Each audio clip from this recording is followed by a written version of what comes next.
I see people saying the Muslims colonized Africa the same way that the Western powers colonized Africa. I mean, really? Islam spread across North Africa and East Africa and West Africa largely through trade and interaction. And that led to the creation of powerful indigenous independent kingdoms, regional empires and dynasties, centers of learning and commerce, created by African Muslims for the benefit of Africans. So which land under Western colonization did the colonizers make richer? And which colonized country was a sovereign empire ruled exclusively by the indigenous people? It's an absurd comparison. You have the Mali Empire, the Ghana Empire, the Songhai, the Bornu, the Fulani Empire, the Sultanate of Zanzibar. The spread of Islam created kings. Western colonization created slaves. When Islam spread in Africa, literacy spread, education spread, trade and commerce spread, prosperity spread, development spread. And again, this was all done by African Muslims, not by outsiders, not by colonizers, by the indigenous people. Contrast that with the British and the French and the Dutch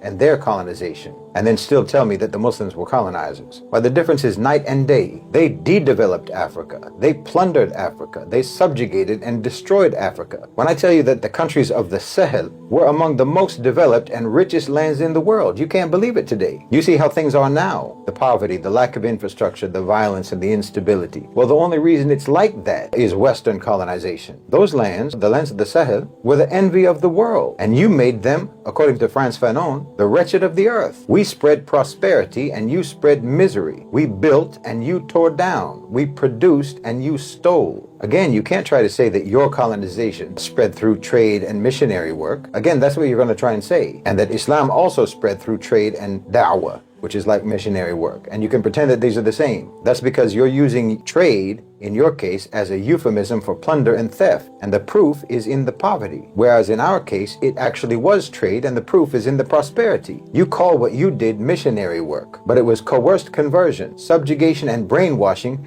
to create compliant, self-loathing colonial subjects. Scholars of Islam and Sufis and traders traveled into Africa and interacted with the people and taught people, and people chose Islam. And then they built for themselves what they built for themselves.